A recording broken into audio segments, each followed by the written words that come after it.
Hello साथियों, welcome to my channel. साथियों, आज से इस चैनल पे आपको शॉर्ट वीडियो के फॉर्म में कॉम्प्लेक्स टॉपिक या हार्ड टॉपिक को कवर किया जाएगा। आज का जो टॉपिक है उसमें हम लोग फर्टिलाइजेशन के बारे में समझेंगे। आखिर फर्टिलाइजेशन होता क्या है, फर्टिलाइजेशन कहाँ पे होता है। फर्टिलाइजेशन को हिंदी में हम लोग निषेचन क्रिया बोलते हैं। अगर आपको इस वीडियो पसंद आए तो वीडियो को जरूर लाइक कीजिएगा, चैनल को जरूर सब्सक्राइब कीजिएगा और वीडियो को और लोगों तक जरूर शेयर कीजिएगा। Let's begin the video. और वीडियो का जो मुख्य उद्देश्य होगा उसमें हम लोग डायग्राम के मदद से टॉपिक को समझेंगे ताकि वो टॉपिक हमारे दिमाग में ज्यादा दिन तक स्टोर रह सके। फर्टिलाइजेशन की बात करें तो ये ऐसा क्रिया जो ह्यूमन में होता है, ठीक है, स्त्री में होने वाला क्रिया है। अगर बात करें ये क्रिया होता कैसे है तो पुरुष से, याद रखिएगा, मेल से मेल गैमेट रिलीज होता है जिसे हम लोग स्पर्म बोलते हैं, हिंदी में शुक्राणु बोला जाता है। ये कोशिका हैप्लॉइड होता है। अगर क्रोमोजोम की बात करें तो 23 क्रोमोजोम ये कोशिका में पाए जाते हैं।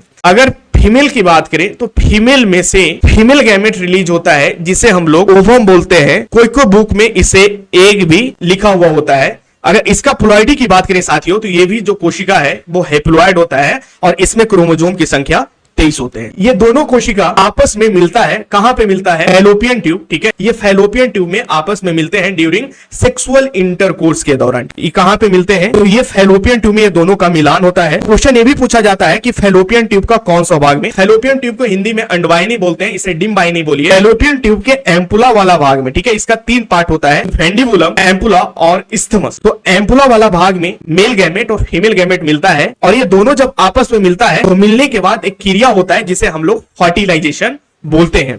फर्टिलाइजेशन होने के बाद जो कोशिका बनता है उसे हम लोग क्या बोलते हैं? जाइगोट बोलते हैं, जाइगोट सेल। जाइगोट कैसा होता है? तो ये डिप्लॉयड सेल होता है, 2n सेल होता है। इसमें क्रोमोजोम की संख्या कितनी होता है सर? 46 होता है। फिर ये डिप्लॉयड सेल जो जाइगोट है वो एम्ब्रियो बनकर कहां पे इंप्लांट हो जाता है? यूटेरस में इंप्लांट हो जाता है। एम्ब्रियो बनकर यूटेरस में इंप्लांट हो जाता है। यूटेरस को हम लोग हिंदी में गर्भाशय बोलते हैं और यूटेरस में ही 9 महीना में वो अपना डेवलपमेंट करता है और 9 महीना बाद वो जो है बच्चा बनके उसका पार्चुरेशन हो जाता है, डिलीवरी हो जाता है। फर्टिलाइजेशन क्या होता है? फर्टिलाइजेशन जो है फ्यूजन ऑफ, इसे एनसीईआरटी बहुत बेस्ट लाइन लिखती है, fusion of male gamete sperm और फीमेल गैमेट ओवम का मिलन, फ्यूजन, ठीक है। कहां पे? फैलोपियन ट्यूब के एम्पुला वाला भाग में। इसे हम लोग फर्टिलाइजेशन करते हैं। आइए इसे थोड़ा डायग्राम की मदद से समझते हैं। फैलोपियन ट्यूब की बात करें तो फैलोपियन ट्यूब का 3 भाग होता है। पहला इनफेंडिबुलम, दूसरा एम्पुला। फर्टिलाइजेशन कहां पे होता है? एम्पुला पे। और एक भाग जो होता है इस्थमस यूटेरस के साथ जुड़ा हुआ होता है। इनफेंडिबुलम का काम होता है कि जो ओवरी से एग रिलीज हो रहा है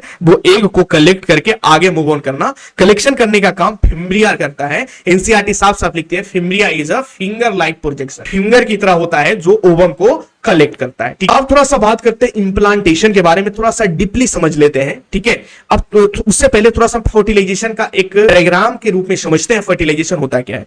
जैसे ड्यूरिंग सेक्सुअल इंटरकोर्स के दौरान जो स्पर्म सेल है, मेल गैमेट है, वो वजाइना में रिलीज हो जाता है, ठीक है। वो धीरे धीरे सर्विक्स से होते हुए, यूटेरस से होते हुए वो कहां पे पहुंच जाता है? उसको पहुंचना है एम्पुला वाला भाग में, क्योंकि एम्पुला वाला में फर्टिलाइजेशन होगा। और आपको पता होना चाहिए कि मेंस्ट्रुअल साइकिल के 14वें दिन ओवुलेशन होता है। ओवुलेशन में एग रिलीज होता है और एग रिलीज होकर ये भी कहां आ जाता है? एम्पुला वाला भाग में आ जाता है। ये दोनों मिलते हैं, इसे हम लोग फर्टिलाइजेशन बोलते हैं। फर्टिलाइजेशन होने के बाद जो जाइगोट बनता है उसमें क्लीवेज होता है। क्लीवेज क्यों होता है सर? क्योंकि मैंने आपको बताया था क्लीवेज इसलिए होता है, क्लीवेज करने का मतलब सेल का विखंडन।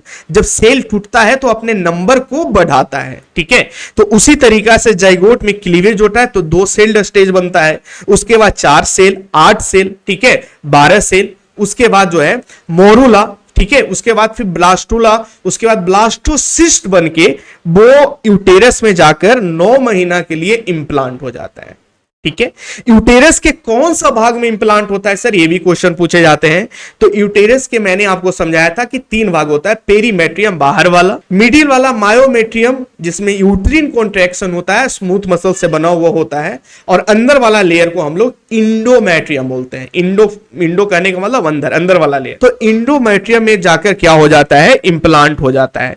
यह क्रिया होने में 8 से 9 दिन का समय लग जाता। कुल मिलाकर ये फर्टिलाइजेशन का क्रिया हुआ, ठीक है। फर्टिलाइजेशन के बाद इंप्लांटेशन होता है। ये दोनों क्रिया, ये दोनों प्रोसेस को आपने बहुत बारीकी तरीका से समझा होगा और मैं आशा करता हूं कि ये वीडियो से आपको सीखने को जरूर मिला होगा। अगर ये वीडियो से आपको कुछ भी सीखने को मिले तो वीडियो को जरूर लाइक कीजिए, चैनल को जरूर सब्सक्राइब कीजिए, वीडियो को अपने दोस्तों तक जरूर शेयर करें। फिर मिलते हैं अगले टॉपिक के साथ और आप टॉपिक कमेंट भी कर सकते हैं कि अगला जो वीडियो है वो शॉर्ट वीडियो कौन सा टॉपिक पे लेकर आऊं। फिर मिलते हैं अगले सेशन में, तब तक के लिए धन्यवाद, अपना ख्याल रखिए, थैंक यू सो मच।